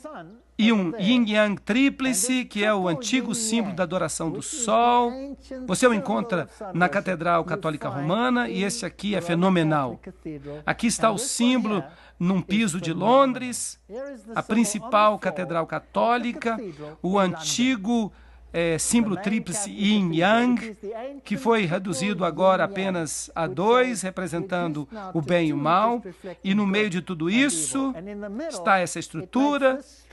Se você não está satisfeito ainda, deixe-me levar você para esta catedral romana. Esta é uma catedral onde as pessoas mais importantes do mundo, eu estou falando aqui dos líderes mundiais, é aí que eles vão. O que é isso na porta desta catedral católica? Vocês reconhecem? Um yin-yang na porta da Catedral Católica. E dentro da catedral, o que é isto? Quadrados brancos e pretos, representando o bem e o mal, do mesmo jeito que você vê na maçonaria. E o que é isso? A fênix se levantando das cinzas, símbolo da ressurreição e da vida que dá força ao porta-luz de Lúcifer. Muito interessante. Aqui você tem o tridente, ali outro tridente. Notem alguns tridentes são representados com linhas onduladas, outros com linhas retas. Aqui, de novo, a união do macho com a fêmea. Poseidon, Netuno, todos têm tridente. Será que nós vamos encontrar o tridente no catolicismo romano? Aqui está ele como símbolo. Ali está o tridente como símbolo no hinduísmo. E ali está ele na igreja, nas igrejas católicas e anglicanas. E se você olhar com cuidado, às vezes você encontra o tridente abertamente, outras vezes sobre Cristo. Em alguns casos, tem o sinal manual pagão, e tem o globo pagão, e tem o tridente ali. Ali você tem a flor de lis. Eles usaram isto como símbolo porque tem uma conotação de fertilidade. Aqui está Ísis com a flor de lis. Será que você deveria esperá-la também no catolicismo? Isso aqui vem tudo do paganismo. Bem, sim, a flor de lis também aparece no catolicismo, na igreja católica, no altar católico. Aqui você tem a flor de lis nesta cidade, numa catedral, sobre a cabeça de Cristo e saindo das suas 2 orelhas. Bastante triste, pois uma pessoa não consegue ouvir muito bem com a flor de lis tampando os ouvidos. Bem, e é claro, você tem miçangas, mantras. Vocês já ouviram falar de mantras? Bem, Mateus capítulo 6, versículo 7.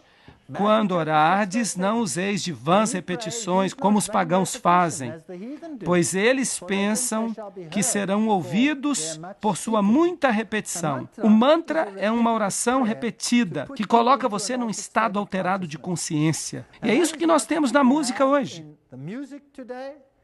Os jovens, quando eles vão para alguns festivais, eles usam drogas,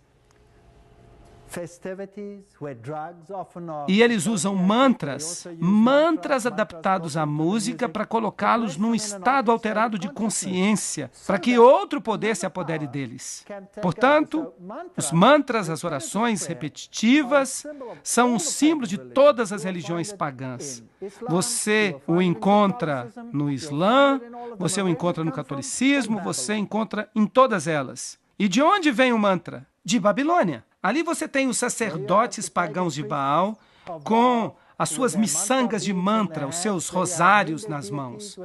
Ali você tem as divindades hindus com seus rosários de mantra também nas mãos. E este, é claro, é um outro símbolo muito interessante. Este é o olho de Osíris, o olho do deus Osíris, o deus que tem um olho só. Ali você o tem num altar de uma catedral católica da França. É sempre o símbolo de Osíris, o símbolo da forma masculina de Osíris. Ou da forma feminina, a vaca sagrada, a deidade feminina. Ela era adorada no culto de fertilidade como uma vaca que dava leite, que nutria o seu filhote, ou como uma linda mulher. E claro, tristemente, você tem esse símbolo provavelmente no seu bolso agora mesmo, se você tem uma carteira. E ali você tem o mesmo símbolo, o triângulo de 60 graus, que significa 60-60, o triângulo 666, nos mistérios, o zero não conta nada. Então, você tem 360 graus, você tem 3, 6 e 0, você tem 9. 9 é o 6 de cabeça para baixo, 9 é um dos maiores números do ocultismo, e ali você tem o mesmo símbolo no altar católico. Aqui ele aparece no movimento da Nova Era, e quando você vai às catedrais, você o encontra por toda parte, o símbolo de Osíris. Ali está ele, na frente de uma catedral jesuíta. Aqui você tem a concha, símbolo do universo. Havia 360 graus no universo. Havia 36 salas por falar nisso. Todos os nossos sistemas são cheios da cultura pagã. Se você pegar um baralho, há 4 naipes. Há 4 estações. Há 52 cartas. Há 52 semanas num ano. Porque você tem este movimento através do zodíaco, dos planetas. E tudo isso aparece no baralho, no xadrez, em todos esses jogos. Mas em qualquer lugar, a concha era o símbolo do zodíaco e do movimento através do zodíaco. Poseidon era um deles. E aqui você tem, nesta igreja católica, João Batista usando a concha cóptica com um símbolo pagão para batizar Jesus. Percebam que a água aqui está sob a forma da deidade feminina.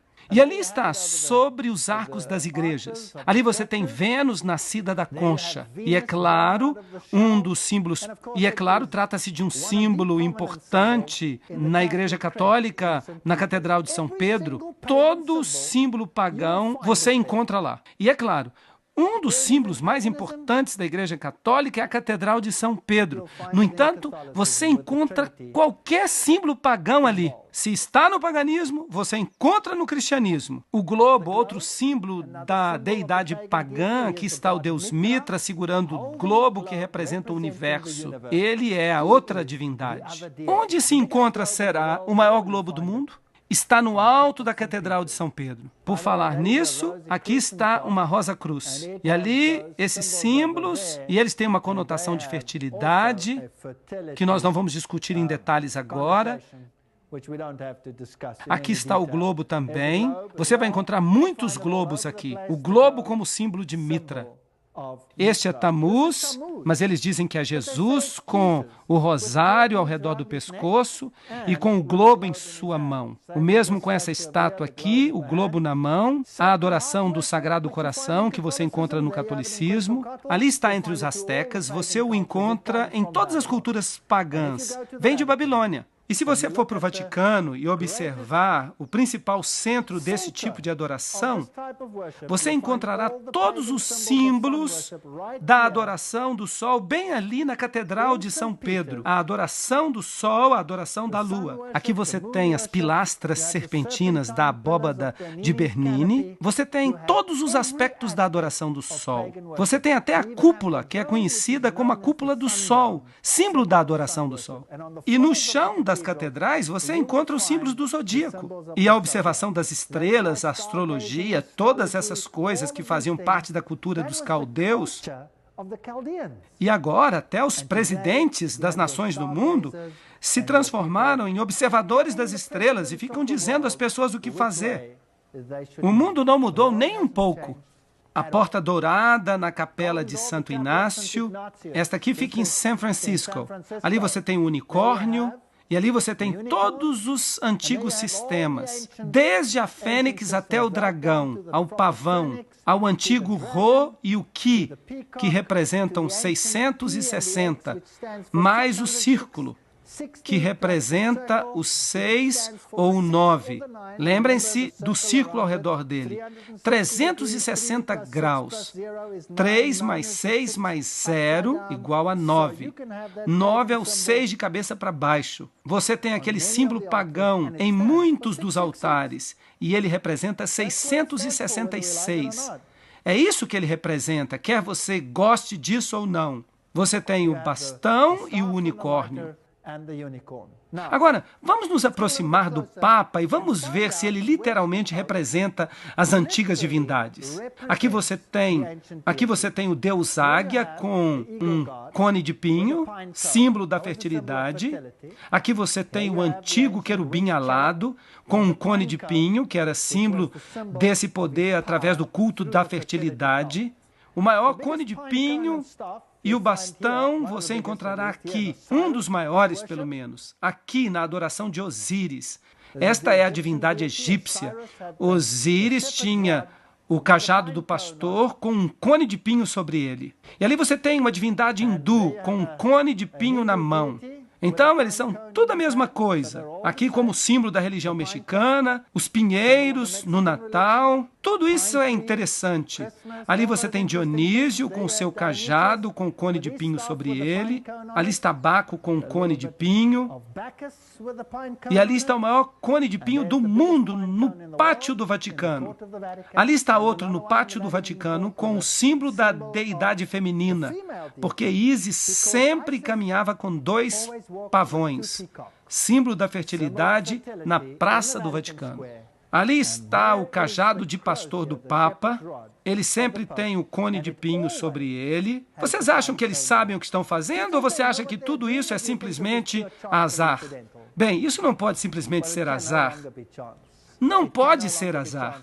Este é o cajado que o Papa atual usa. E é o mesmo, por falar nisso, que o Papa anterior usava. E ele tem esta cruz, uma cruz torta. E ele tem Jesus aqui como se formando um triângulo de 60 graus. Ali está o cone de pinho no seu cajado. E a cruz torta é o símbolo de Lúcifer. Ali está o cone de pinho no seu cajado. E a cruz torta é o símbolo de Lúcifer. Você a encontra na adoração a Lúcifer. Você a encontra na adoração a Satanás. Você a encontra em lugares que você menos esperaria. E as festas pagãs do cristianismo? O símbolo solar e as festas da França. Nós temos o solstício do verão, o solstício do inverno. Aqueles que participam das festas de São João e da festa da Imaculada Conceição, eles saltam sobre o fogo. Esses são festivais católicos, mas são também festivais pagãos. Aqui você tem a antiga adoração europeia do sol e a adoração aos druidas. Exatamente a mesma coisa. Acende-se a fogueira, o movimento circular dos druidas. Os druidas hoje estão vivos e muito bem na Inglaterra. Vocês sabiam disso? E vocês sabiam que sua adoração... Bem, não vamos entrar em detalhes. Vamos deixar um pouco para mais tarde. É porque eu fico muito animado. A Torre em Chamas, esse é o festival de São João em Urbis, que ainda acontece hoje. E o Natal? Bem, o Natal é celebrado em todos os lugares. O Natal é uma representação da serpente que dá vida à árvore de Osíris, que foi cortado, e então a vida da serpente, a serpente que dá vida, a árvore brota toda e oferece espaço para os brotos. Esta foi decorada com globos redondos e iluminada em tempos antigos para celebrar o renascimento de Osíris sob a forma de Horus. Eles também pegam a lenha, que chamam de lenha de Yule, e a jogam no fogo, representando a morte e o sofrimento de Osíris com sua ressurreição. O visco, que é um símbolo de Natal, mas também de fertilidade e amor. Se você fica debaixo do visco e recebe um beijo, já era, você se apaixona. Bem, qual era o sacrifício que se fazia aos deuses naquele dia particular? O principal sacrifício era de 2 animais imundos, o ganso e o porco. Se você vai para a Europa, na Alemanha há o jantar do Natal, que é o ganso de Natal. Se você vai para a Inglaterra, é o presunto defumado. O presunto e o ganso, as 2 ofertas. Mais tarde, pássaros diferentes foram substituídos, mas a divindade do porco está bem aí. Aqui você tem a deusa Amaterasu. Aqui você tem a adoração da deusa Amaterasu. Aqui você tem a adoração da deusa Amaterasu ou Súria. Se é Amaterasu ou Súria, é irrelevante. Aqui Súria cavalga pelos céus com seu cavalo que puxa uma carruagem. E no solstício de inverno, Súria cavalga também os céus em sua carruagem. Bem, a depender de onde você está, Aqui você tem Súria puxado nos céus por uma carruagem puxada a cavalo. Se você fosse Zeus, por exemplo, deus da Grécia, então você seria puxado nas nuvens através do céu no solstício, que era o dia 25 de dezembro. E você então viajaria numa carruagem puxada por bodes. Mas se você morasse nos países escandinavos, onde há bastante neve, que animal havia lá para puxar o Deus Sol através dos céus no dia 25 de dezembro?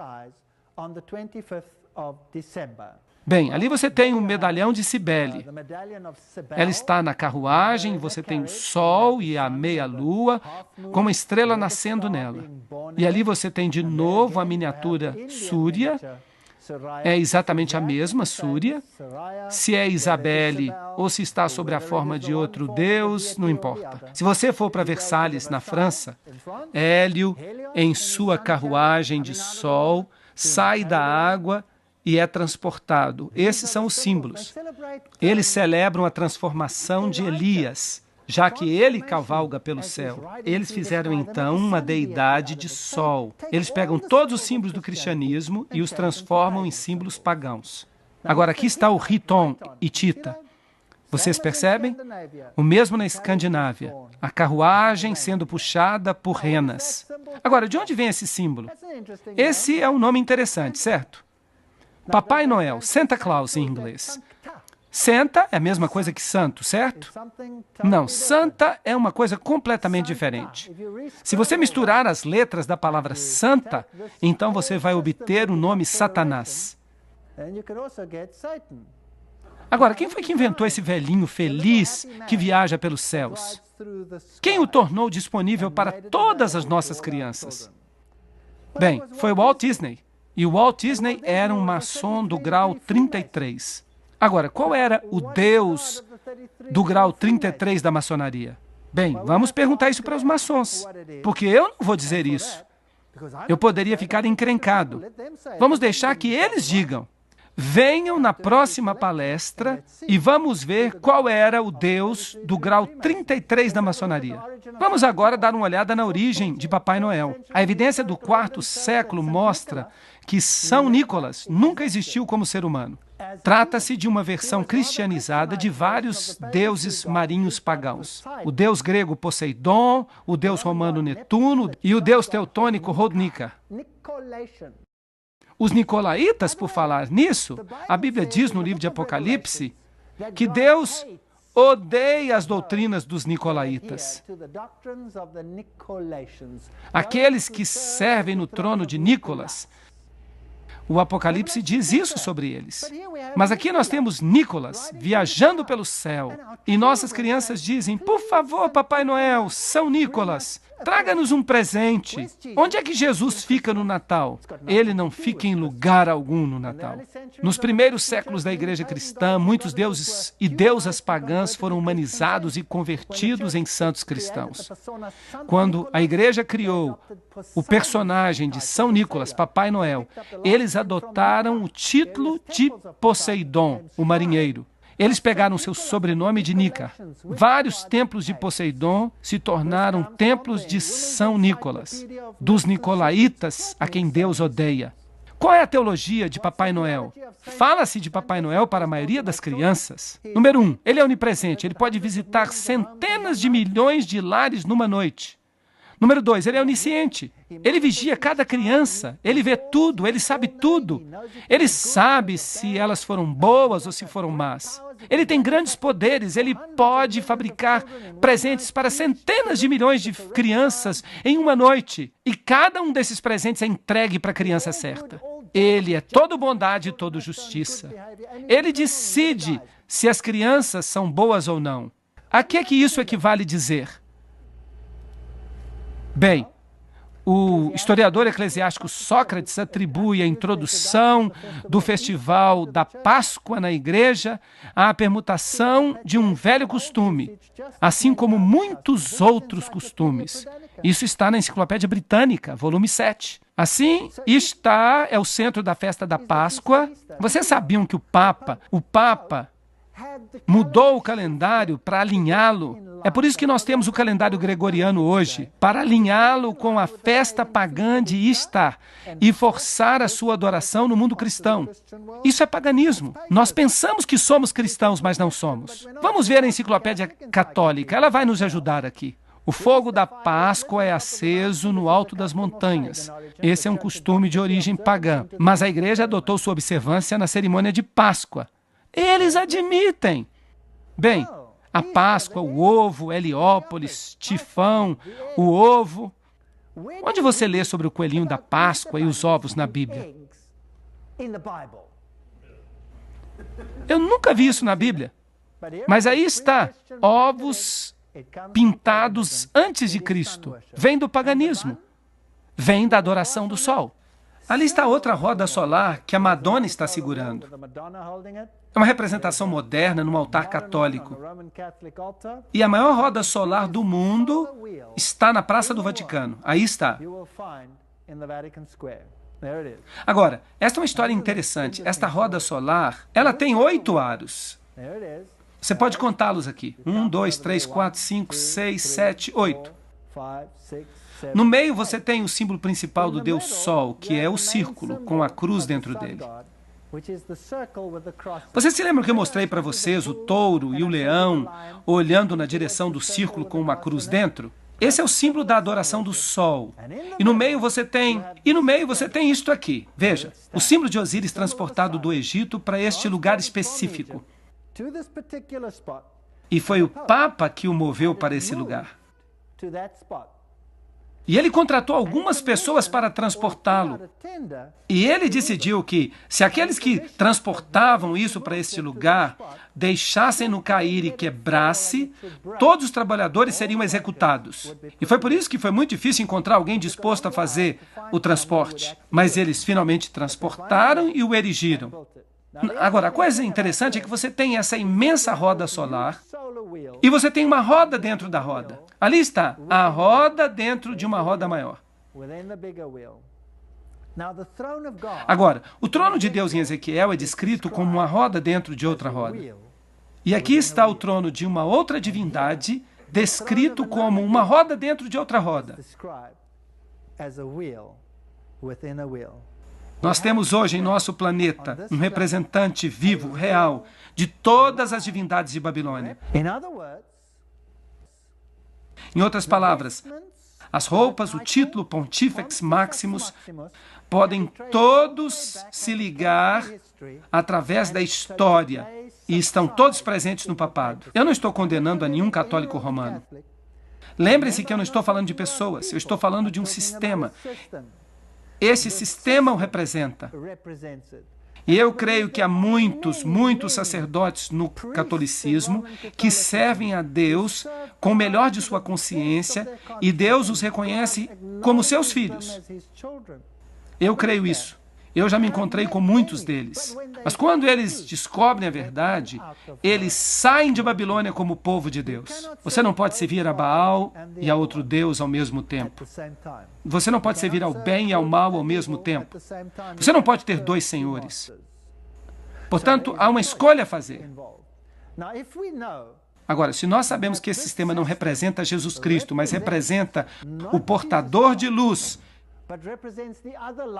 nome oculto de Lúcifer, então nós precisamos tomar a decisão. E eu estou lhes dizendo hoje à noite que eu creio, de fato eu sei, eu estou convencido. Vamos falar desse jeito, que nos mais altos círculos, no interior das principais sociedades secretas dentro do sistema, eles sabem exatamente o que eles estão adorando. E eu vou provar para vocês nas próximas palestras. E eu vou colocar uma citação na tela, mostrando qual é o Deus que eles adoram. Eu vou mencionar o nome. Então nós temos um rei de Babilônia hoje. Se alguém se prostrar diante dele e aceitar a sua autoridade acima da autoridade de Deus, então essa pessoa está se prostrando ao sistema e se torna súdito do rei de Babilônia. E nós, como cristãos, não deveríamos fazer isso. Porque a Bíblia nos diz: saí dela, povo meu, para que não sejais participantes dos seus pecados. Eu sei que esta é uma informação terrível, Mas o que eu fiz foi mostrar para vocês o paganismo.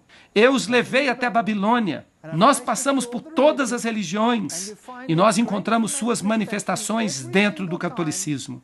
Desde o cajado que o Papa carrega, com as incrustações pagãs sobre ele. Ele sabe exatamente o que ele está fazendo e de onde isso tudo vem, mas tudo está oculto sob as vestes do cristianismo. E quando se faz isso, pode-se chamar isso de engano. Agora, eu fui católico, e quando eu vi estas coisas, quando eu estudei Daniel capítulo 7, eu fiquei devastado, eu fiquei doente, porque eu era de fato um sincero católico. Eu fiquei doente, eu estudei as escrituras e eu fui para as bibliotecas para ver se essas coisas eram mesmo assim, e elas eram assim. Eu estudei a história e eu disse, tem que haver uma saída, isso não pode ser. Mas foi, e no fim eu não tive escolha. E quanto mais eu estudava, quanto mais eu observava, quanto mais eu via, mais eu via que estava sendo enganado para que eu cresce num falso Deus. Eu me lembro de estar sentado na igreja católica, eu estava sentado lá e eu estava dizendo, toda vez que eu venho para a missa, toda vez que eu me ajoelho, toda vez que eu tomo a hóstia, eu me sinto tão vazio. Por favor, fala comigo, Senhor, se tu existes. E eu me sentei naquela igreja e eu disse, Deus, se tu existes, revela-te a mim e mostra-me que tu existes, porque eu não posso compreender esse ritual. Eu não estou feliz neste ritual. Eu preciso de um relacionamento no coração. Dize-me se tu existes. Esta foi a pergunta mais perigosa que eu já fiz, porque ela me levou até a Bíblia. E ela me levou a compreender as coisas que eu mostrei para vocês hoje à noite. Eu não condeno nenhum católico. Eu já fui católico, toda a minha família é católica, e eu amo a minha família. Eu não quero que eles se percam. Eu não quero que ninguém se perca. Eu não estou condenando, eu estou revelando. Escolham neste dia a quem vocês vão servir. Obrigado por terem vindo e voltem para as próximas palestras. Por favor, não as percam. Obrigado por terem vindo.